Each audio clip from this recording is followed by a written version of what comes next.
గత ఆర్థిక సంవత్సరానికి గాను ఆదాయ పన్ను రిటర్న్లు సమర్పించాల్సిన తరుణం వచ్చేసింది. ఇప్పటికే చాలా మంది ఉద్యోగులకు యాజమాన్యాలు ఫారం 16ని అందించాయి. రాని వారికి మరో 10 రోజుల్లో అందే అవకాశాలు ఉన్నాయి. మీకు ఇప్పటికే ఆ పత్రం అందితే మీరు చేయాల్సిన మొదటి పని ఫారం 16ని ఫారం 26ASతో పోల్చి చూసుకోవాలి. ఆ తర్వాత రిటర్న్లు దాఖలు చేసేందుకు సిద్ధమవ్వాలి. పన్ను రిటర్న్ దాఖలు చేసేందుకు కీలకమైన పత్రాల్లో ఫారం 16 ఒకటి. దీంతో పాటు ఫారం 26AS వార్షిక సమాచార నివేదిక అవసరం ఉంటుంది. ఒక వ్యక్తికి వచ్చిన అన్ని రకాల ఆదాయాలు, వాటిపై మూలం వద్ద పన్ను కోత వివరాలతో ఫారం 26AS ఉంటుంది.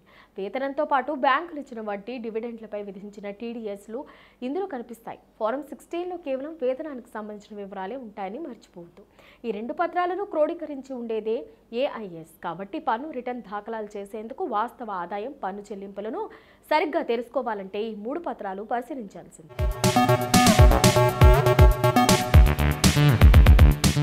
వ్యత్యాసాలుంటే పన్ను చెల్లింపుదారుల ఆదాయం, చెల్లించిన పన్నులు అన్ని నమోదయ్యాయా లేదా అని చూసుకోవాలి.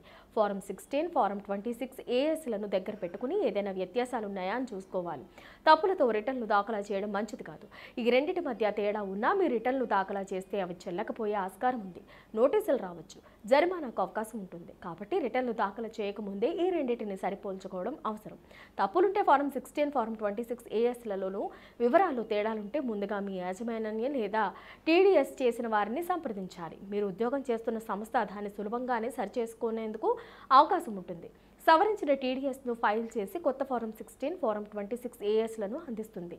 పన్ను వివరాలు సరిపోలేదని ఆదాయ పన్ను విభాగం నుంచి నోటీసులు వస్తే ఈ ఫైలింగ్ రిపోర్ట్లలో దానికి స్పందన తెలియజేయవచ్చు.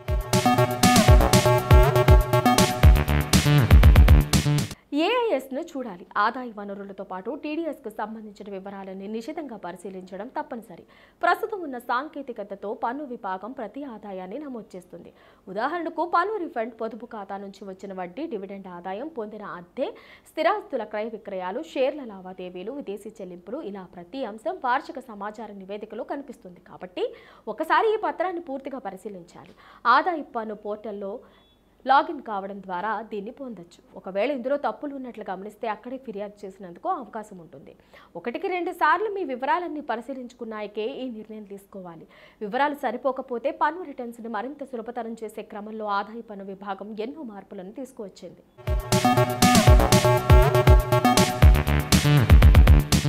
ఇక ఇందులో ప్రధానంగా దాదాపు అన్ని వివరాలు ముందే భర్తీ చేసి ఉన్న ITR1 మీ పోర్టల్లోకి లాగిన్ అయ్యాక ఫారాన్ని ఎంపిక చేసుకోగానే మీ ఆదాయం, పన్ను మినహాయింపులు, TDS, రిఫండ్కు సంబంధించిన దాదాపు 90% పైగా వివరాలు అక్కడే ముందు ఉంటాయి. కొన్నిసార్లు ఫారం 16 వివరాలకు ముందే నింపు ఉన్న ITRF ఫారానికి పొంతన ఉండకపోవచ్చు. ఇది చాలా అరుదుగానే జరుగుతుందని ఇక్కడ గుర్తుంచుకోవాలి. ఫారం 16లోనే ఏదైనా తప్పు ఉందా అనేది ముందు చూసుకోవాలి. అక్కడ అన్ని వివరాలు ధృవీకరించుకోవాలి. ఆదాయం, మినహాయింపులు, పన్ను లెక్కించడంలో ఏదైనా తేడా ఉందా అని చూసుకోవాలి. కొన్నిసార్లు ఫారం 16లో ఉన్న వివరాలు IT విభాగం దగ్గర ఇంకా నమోదు కావడంలో ఆలస్యం కావచ్చు. ఇలాంటప్పుడు 2-3 రోజుల తర్వాత మళ్ళీ రిటర్న్ని దాఖలు చేసేందుకు ప్రయత్నించాలి. యాజమాన్యాన్ని కొత్త ఫారం 16 కాకుండా పాత పద్ధతిలో జారీ చేస్తే అప్పుడు IT పాస్పోర్ట్ల సాంకేతికత దాన్ని సరిగ్గా తీసుకోకపోవచ్చు. పన్ను చెల్లింపుదారుడు యాజమాన్యానికి తెలియజేయని మినహాయింపులు ఇక్కడ ITRలో కనిపించవు. కాబట్టి ఆ వివరాలకు సంబంధించి సరైన ధృవీకరణలు దగ్గర పెట్టుకుని వాటిని నమోదు చేయాలి. 1994 ఈశాన్య భారతదేశంలో బోడోలు 37 మందిని చంపారు. అరుణాచల్ ప్రదేశ్లోని శరణార్థుల శిబిరంపై దాడి చేసి 37 మంది ముస్లింలతో సహా వేర్పాటువాద గిరిజనులు 100కు మంది పైగా మరణించారు. తన కమ్యూనిటీకి చెందిన మహిళల్లో ఒకరిని ముస్లిం చంపాడని బోడో నమ్మిన తర్వాత ఈ దాడిని ముందే ప్లాన్ చేశారు. 2000 S విజయలక్ష్మి మొదట భారతీయ మహిళా గ్రాండ్ మాస్టర్గా బిరుదు పొందింది. మద్రాస్కు చెందిన ఒక అమ్మాయి గ్రాండ్ మాస్టర్గా ప్రకటించడం భారతీయులందరికీ గర్వకారణమైన క్షణాల్లో ఒకటి. చెస్లో ఈ టైటిల్ని సాధించిన తొలి భారతీయ మహిళ.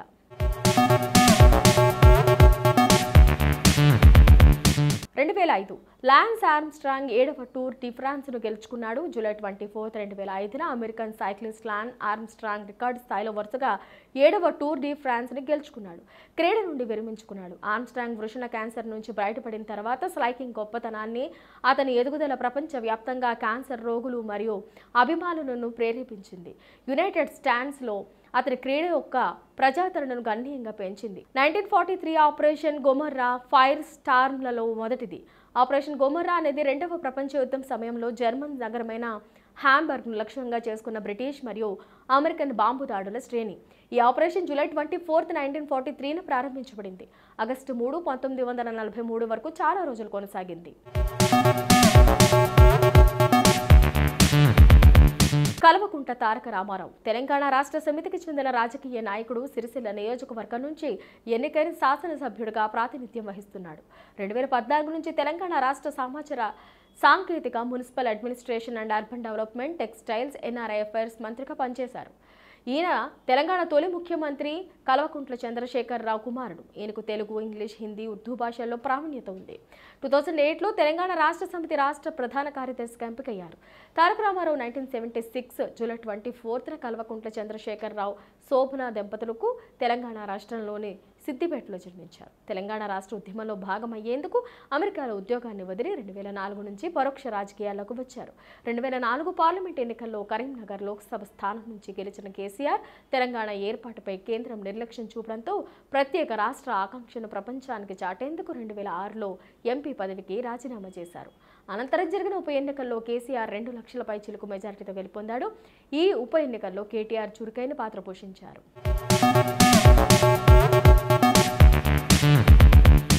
అజీం ప్రేమ్జీ గుజరాత్కు చెందిన ప్రముఖ ఇంజనీర్, పారిశ్రామికవేత్త.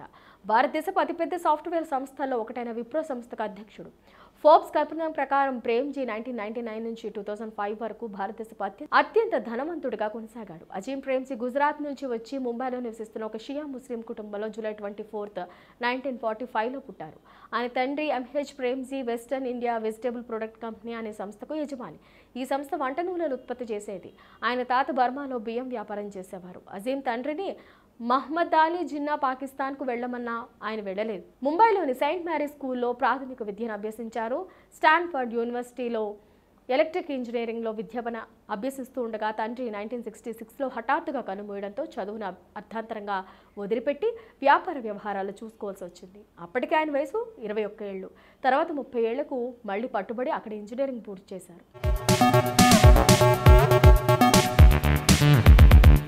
హరికృష్ణ గోస్వామి తన స్క్రీన్ నేమ్ మనోజ్ కుమార్తో సుపరిచితుడు. హిందీ సినిమా నటుడు, చిత్ర నిర్మాత, స్క్రీన్ రైటర్, గీత రచయిత. దేశభక్తి, ఇతివృత్తాలతో సినిమాలు తీయడంలో, నటించడంలో ఆయనకు పేరుంది. దీంతో ఆయనకు భరత్ కుమార్ అనే మారు పేరు పెట్టారు. అతను వివిధ విభాగాల్లో ఒక జాతీయ చలనచిత్ర పురస్కారం, 7 ఫిలింఫేర్ అవార్డులను అందుకున్నాడు. ఆయన 60, 70 దశకాల్లో క్రాంతి, ఓ కౌన్ థీ, పురబ్ ఔర్ పశ్చిమ్, రోటీ కపడా ఔర్ మకాన్ లాంటి చిత్రాలతో ప్రఖ్యాత పొందాడు. 2015 సంవత్సరానికి గాను ఆయన అత్యున్నత పురస్కారం దాదాసాహెబ్ ఫాల్కే అవార్డును అందుకున్నారు. 1992లో కేంద్ర ప్రభుత్వం ఆయనను పద్మశ్రీతో సత్కరించింది. హరికృష్ణ గోస్వామి 1937 జూలై 24న పుట్టారు.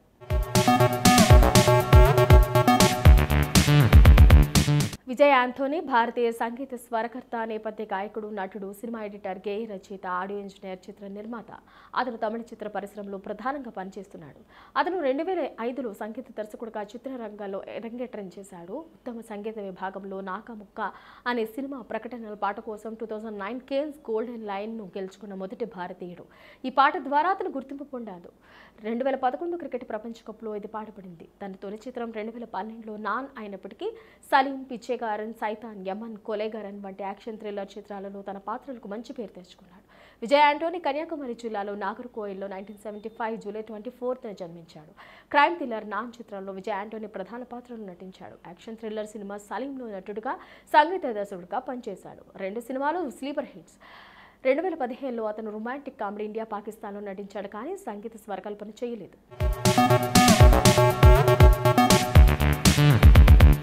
ఆయన నటించిన తమిళ సినిమాలు తెలుగులో కూడా డబ్బింగ్ చేయబడ్డాయి. బిచ్చగాడు 1, బిచ్చగాడు 2లో కూడా ప్రధాన పాత్ర వహించింది యాంటోనీనే. శ్రీవిద్య భారతీయ చలనచిత్ర నటి, గాయని. తన వృత్తి జీవితంలో చివరి భాగంలో ఆమె మలయాళం చిత్రాలపై ధ్యాస పెట్టింది.